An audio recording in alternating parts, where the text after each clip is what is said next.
All right, it's time for a little fantasy football. We got our guy D Nasty back. Dave, I am watching this Eagles game and they might lose. How you I doing, know man? it's pretty shocking. Washington Redskins or Washington Commanders. I wanted to say Redskins there for a minute, but yeah, the Commanders. They've been looking good since Heineke took over. So hey, all the better for the Commanders. I'd love to see them up the underdog win. So hopefully they can pull it Yeah. out here. Now the Eagles just got a personal foul and a late hit on Heineke. Holy cow. Yeah, that was a total late hit too. That guy came in at the last minute and just threw his helmet into him. Yeah, I mean, I understand like the emotion of it, but Heineke took a knee there and it was just a mental error. It's just like, I got to get him, I got to stop him. And then boom. Oh, Yeah, that's game. That's game. yeah. That was a bad play by them. You can't be stupid. Good teams don't do stupid things like that. That's how you lose games. Kind of like how the Packers won this week. All the penalties on Cowboys. Looking at it again, it was kind of weak. He tried to slow himself down. He was like, yeah, that was Yeah, kind of that's true. weak. Yeah, Yeah, it was like, God, the NFL is just so. they baited him He's a little not bit. hurt or nothing. The NFL is so. Ugh. Yeah, Yeah, that wasn't that shouldn't have been a penalty. He was stopping at the end, and he kind of like just hugged him, and he just fell down. totally. That was just bush Yeah, that's a league. bad call actually. Now that I see Yeah. it in slow mo. Well, it's not like the Eagles deserve to win it from the way they played, but man, No, can't turn over the ball any game. If you turn over the ball, you're never going to win. Turnovers are key. that's that's exactly how it is, my man. Well, hey, we got some bye weeks this week, Dave. Who we sitting? All right. Jaguars. A couple people on the Jaguars that you might be sitting this week. You're gonna be missing this week. Christian Kirk, wide receiver, who just had two tutties this past week. Trevor Lawrence, who's been playing well lately. Travis Etienne. So he's going to be out too as well. So you definitely get those three guys on your bench. You're probably not starting much else from the Jaguars. Dolphins. Quite a few guys on the Dolphins you'll be benching this week. Jeff Wilson, who's taken over as their lead running back. Tua, you're going to definitely bench him. Jalen Waddle and Tyreek Hill. So some major guys out there, a couple of top wide receivers, and Tua's actually been playing lights out the last couple of weeks. So you're definitely going to miss him on this bye week. The Seahawks, Geno Smith, top 5 quarterback right now. Who would have thought that? DK Metcalf. We got Tyler Lockett. My man Kenny Walker Jr. Then those are the main guys for the Seahawks. And maybe Noah Fant, but I don't think many people are starting him, so he's really not going to miss him. I don't think that much. But he's been playing better as of late as well. And then we got the Buccaneers, Mr. Tom Brady. We got Mike Evans, Chris Godwin, and then Rashad White, who we'll talk about here shortly, and Leonard Fournette. So some major guys on the Buccaneers that you'll be missing this week as well. Oh yeah, yep. And I mean, they finally get healthy now. They get a bye. Yeah, exactly. Yeah, that's interesting. Seahawks have quite a few here now that they've been playing better, and the Dolphins. Holy cow, they're a big fantasy impact. Can't believe how good Wilson's been doing on the Dolphins, Dave. Oh, I know that's a huge trade for them. But he's going back to Daniels, who coached him in San Francisco, so he knows the offense already. He can just jump right in and start playing. So, and they liked it, and Daniels liked him when he was with the Dolphins or when he was with the 49ers as well. So it's a good fit there actually for him, definitely. Definitely. And I'll tell you, I thought my Wilson was dead, for a while, especially when CMC was traded in the Niners and, they traded him to the Dolphins. And I thought he'd be like the third guy or something, maybe the second guy. But now he seems to be the first guy now, doesn't he? He's the man. Yeah, he got 60% of the carries this past week. So he's definitely the lead back there now. Exactly. All right. Well, let's get into key injuries then, Dave. I have tight end Zach Ertz with a knee. Not super sure about it yet. Jerry Jetty's got a nasty ankle and is probably week to week, at least. Khalil Herbert is out with a hip for a while. We don't know if he's going to make next game. Juju Smith-Schuster has a concussion. Since Tua, he'll probably miss a week. Cooper Kupp, nasty high ankle sprain. That's really tough for fantasy owners. I mean, it's just he was kind of declining thanks to just the bad play from the Rams. Not his fault, but now he's got an ankle sprain, so real tough on his owners. And Leonard Fournette has a hip injury, Dave. What am I missing? Joe Everett, tight end for the Chargers, who's been playing well this year, has a groin injury. A couple of key defensive people are out, but other than that, actually wide receiver Dwayne Eskridge, but you're not starting him anyways. Drake Greenlaw, the linebacker for the 49ers, he's a big IDP guy. So Darius Smith, too, for the Vikings, has a knee injury. So a couple of key IDP guys are going to be out as well. Right. Cool. Yeah, there's a couple IDPs that definitely got hurt. Yeah. That brings us to the waiver wire. Why don't you start with the waiver wire? All right. Well, the number one on my waiver wire this week is going to be, you guessed it, Christian Watson, wide receiver for the Packers. I got to lead off with him. My man finally showed up after all those drop balls. He went off 3 tutties, 107 yards on 4 catches, and he helped us win the game. So couldn't be more than happy for that guy. I hope he keeps it up the next couple weeks here. We'll need him. Only rostered in 9% of leagues right now. Another wide receiver you're going to want to look at picking up this week, Devontae Peoples-Jones for the Browns. He's quietly had a very good year in fantasy, and he scored at least 7.5 PPR points in 6 straight games. He's totaled at least 71 receiving yards in 5 of the last 6 games. I didn't even know that until I was reading about them and doing a little research. So it's pretty shocking. He's actually a guy that's only 35% owned right now. Definitely flying under the radar. Great bye week fill-in if you need someone this week. He's eventually going to score, but he hasn't yet. But he's still a nice, consistent average there for a wide receiver. A guy that I really like that could be a league winner the rest of the year. If Juju is out, Juju, by the way, is his 4th concussion, actually. And he was out quite a while last time with his last concussion when he was with Pittsburgh. So just keep an eye on that, definitely. Kadarius Toney for the Chiefs. They traded for this guy, and he's been playing well for them. He's showing some flashes of upside in the Kansas City offense. He played 44% of the snaps this past week in week 10. So he's definitely moving up. He had 4 or 5 targets for 57 yards and a tutty. So he had a leaping grab that was a nice catch as well. So definitely want to take a look at him. Tight ends, Foster Moreau. I think we talked about him a little bit last week with Darren Waller out for at least 4 games and Hunter Renfrow on the IR. They need to throw to somebody. And they're going to throw to him. 3 catches, 31 yards, and a tutty. So definitely pick him up if he's available. And don't forget Cole Kmet, only 59% owned. He's a little bit over that range, but he had another 2 touchdown week this past week. One of Fields' favorite targets. So definitely take a look at picking him up if possible. And then I'll go with a couple running backs here to finish it off. Isaiah Pacheco and Jerick McKinnon for the Chiefs. Clyde Edwards-Helaire was nowhere to be seen, and then Pacheco actually took over that backfield and looks like the main guy there now. So definitely take a look at him. He had 16 carries for 82 yards this past week and a season-high 56% of the snaps. So if he's out there, which I know he is in a few of my leagues, I'm definitely picking him up this week. A guy we talked about a little bit before, too, is Kyren Williams. He made his debut finally, had 1 carry and 3 targets. But there is reasons to like him, though. He played 27% of the snaps, more than Akers at 17%, a little less than Darrell Henderson, but it was his first game, though. So definitely look for that snap percentage to increase as the weeks go on, and he can definitely take over that lead back position eventually there. Yeah, definitely. I think so. And, Akers owners has got to be bummed. He did freak out and screw you anyway. So it's not like you had a lot of faith in him. I dropped him and somebody else picked him up. And I was like, I'm not picking him up again. And Kyren Williams is a reason why.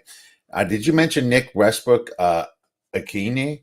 I did not. Rashad White was the other one I was going to talk about a little bit. I have Rashad White for the Fournette injury too. Yep, he's definitely a guy. He had over 100 yards this past week and 22 carries. So definitely a guy you want to take a look at as well. Yeah, Matt Ryan's got some new life too. If some people dropped him and you need a streamer this week, maybe you have like Tua or somebody or Tom Brady or even like Geno Smith or somebody. You might need a streamer. Kadarius Toney is a must own in my opinion, especially with the Juju Smith injury, and he just lit it up last week. Toney could be that Tyreek Hill type player. He's got the speed. He's just been, he was a top prospect really coming in from Florida. He wasn't used properly in the Giants, and I think he could be really good. Man. He's super athletic. I don't know why they gave up on him after 1 year. He's just been in the league 1 year.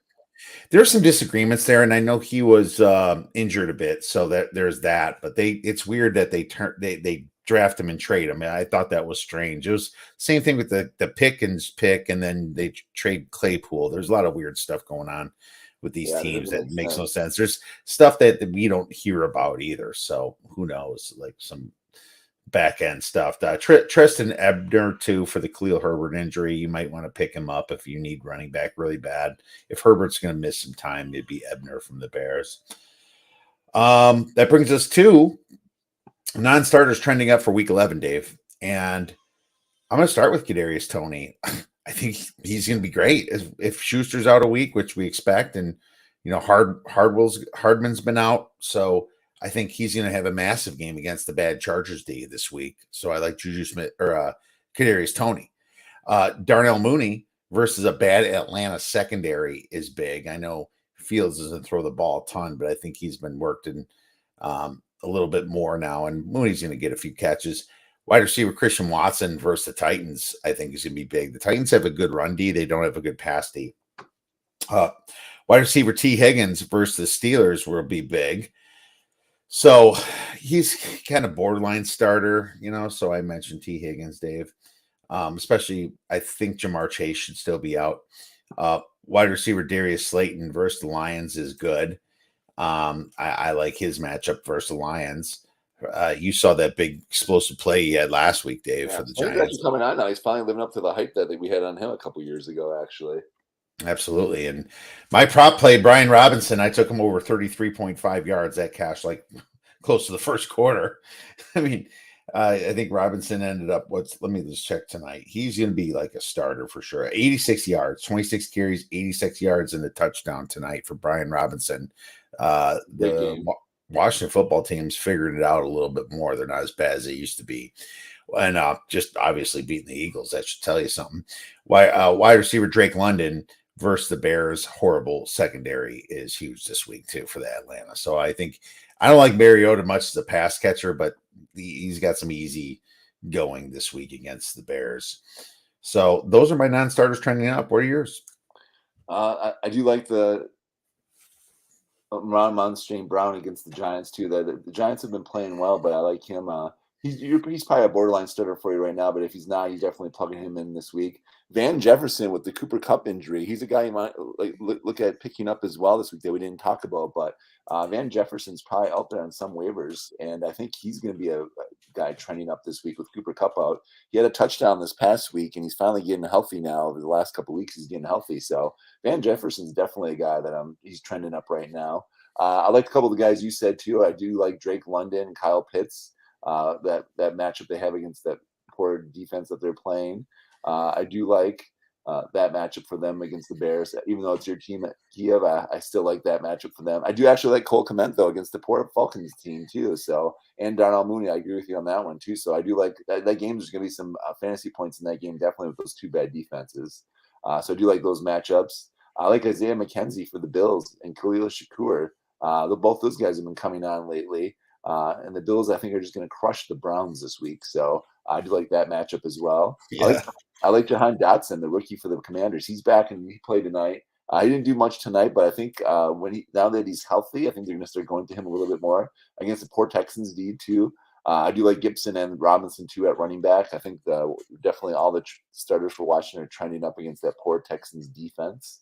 Definitely like that matchup. I also do like the Chiefs, like you said, Tony, I do like, and Mecole Hardman, if he's back this week, I do like both of those guys trending up this week too against the Chargers, who are all banged up and have quite a few major injuries on that defense. So definitely trending up this week.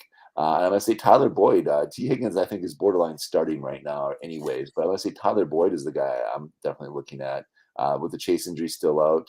I like Tyler Boyd this week against that poor Steelers defense as well, even though TJ Watt is back. So they're going to get some more pressure, but I definitely still like that matchup. Yeah, TJ Watt's back, and that's going to light them up for a little bit, but they still have a poor secondary in general, I guess. Bus. Let's move on to bus. Who do you have for your bus? I'm going to say Ronald Moore and DeAndre Hopkins against Frisco.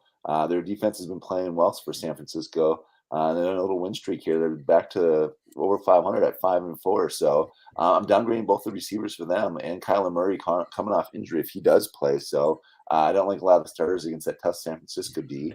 I'm actually downgrading some of the Vikings, actually. Adam Thielen and TJ Hawkinson against the tough Dallas defense. They didn't look very good against the Packers, but I think they have a bounce back game. They're playing at Minnesota, though, so that's a tough matchup. But I do like I don't like the Vikings against the tough Dallas D. Dallas D is one of the tougher ones this year. And also the Broncos, one of the streaming defenses this week. If you want to stream a defense this week for buys, they're playing the poor lonely Raiders. And Waller and Renfro are both out. So I'm definitely downgrading that Raiders offense against the Broncos. Jacobs, you still have to start him. He's a must start, but definitely downgrading the Mac Hollins after Devontae Adams, even maybe Devontae Adams as well, because they're going to be double teaming him now too as well with not that many weapons there. So Bronco, I'm definitely downgrading him. Another one is going to be the Rams running back against this tough Saints run D. So I don't like any of the Rams running backs this week against the tough Saints D. And then also I'm downgrading Matt Ryan against the tough Eagles D. After their loss tonight, they're not going to be too happy next week. So I'm definitely downgrading Matt Ryan and Michael Pittman against that tough Eagles D. Right. Yeah, that's the Eagles D's got to be pissed to this week too. But I found a little nugget. I was like, the Eagles can't stop the run, and They can't. it's kind of been working out for me a little bit here. Some of my bets. Bus, I got AJ Dillon versus the Titans. That's not a good matchup. I agree with you on that one. I was also going to say too the I don't like any of the Browns against the Bills. The Bills are going to be. I think they're going to really want to bounce back this week too. And the Bills already have a top 5 defense. So look out, Browns. Yeah, Chubb, I was going to say, is probably a bust this week against the pissed off Bills. So I worry about Chubb a little bit, and it's tough to bench him, but I don't know what else they're going to do. Really, they might be stuck trying to throw the ball and play catch up here. It's a big spread, 9.5 points as it is. So, do you think Fields over under for him against the Falcons, man? Do you think he puts up another 40 fantasy point week this week? Who? Fields?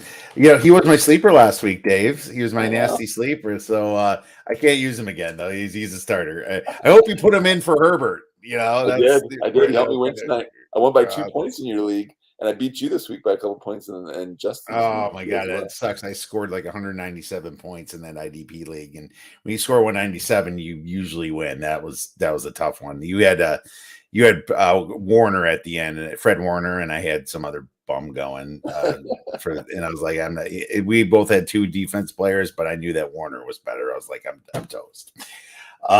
Michael Pittman versus the Eagles. Yeah, I said that too. I think he's gonna have a tough game versus the Eagles.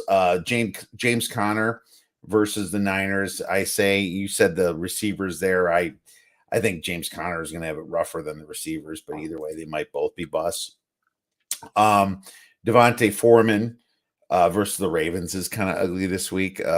That's a good one, actually. That's one I missed. But yeah, I agree. Totally agree with the Foreman pick. Yeah. Ravens and Divas have been playing really, really well lately.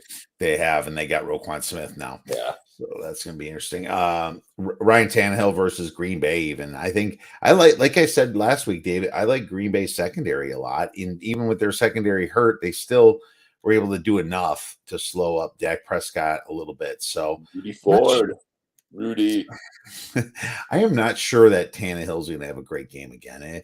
The Titans are due just to be completely demolished. It's just they get by with smoke and mirrors a lot. They kind of annoy me a little bit, the Titans, I do agree, actually. I think this is actually a winnable game for the Packers, actually. And I don't think the Titans are really that good. If they can contain Henry, I think that's it. And that's been the Packers' crutch. So that's kind of like the handicap that they're going to really buckle down and get Henry here. So I think it's a fair pick'em game, but the Titans have been so fortunate last year and this year. It's time that they get put in their place. And I'm going to say Kirk Cousins against the Cowboys D is kind of suspect, Dave. And I know they got that amazing receiver Jefferson, and it's just still blows my mind that catch he made last week. Oh my God! At 4th and 18, what a play! Yeah. But best play of the year, I think. Yeah, probably. But Kirk Cousins is all happy and fat from that game and going home, and the top Cowboys coming off that loss. It might be a little bit of a tough day for Kirk Cousins. If you got a better option, I would start a better option. It's hard to bench him at home, but I don't know, man. I'm worried about him. So that They seems a hit your two potential. picks last week against the Bills too, but they still pulled out that win when they shouldn't really won anyways. The Bills should have won that game, but Oh, for sure. The Bills, yeah, they blew it. Up 10 points at first and goal. You kidding me? Drew, couldn't believe it. That brings us to our nasty sleeper, dude. Who do you have for nasty sleeper week 11 to win your fantasy league? I'm going with Christian Watson. I know it's the hometown pick, but I think after this game, he's got some confidence. I don't think the Titans have a very good secondary. They got a good run stopping D, but their secondary is not that good. I'm going with Christian Watson as my D nasty sleeper of the week. I like it. I have Christian Watson as my non-starter trending up, so I definitely agree with you there. He was really good this week, and he's only, I think he's available in like most leagues. I think only 9% owned in Yahoo leagues from what I saw. So he's key right now, especially with Dobbs being out for a while. I agree. Kadarius Toney, I got to go with. I like that one too. He's going to quick be rising up in the ranks here now that he's got Mahomes throwing to him. You know, he's going to take a good chunk of those targets, in my opinion. Of course, Kelsey's still the bell cow there, but I like Kadarius Toney to get some big touchdowns. And this is a good matchup here against a Chargers D that's depleted. No Bosa, no J.C. Jackson, a couple other guys also very beat up. So loving it, Dave. Anything else we missed? No, I think that's it. Make sure you get those bye week fill-ins and make sure you get those bye week players out of your lineups this week and make that final push for the playoffs. Make that push for the playoffs, baby. If you have any questions, feel free to tweet us at the Ozbreakers. Thank you for enjoying this show, and go get some winners.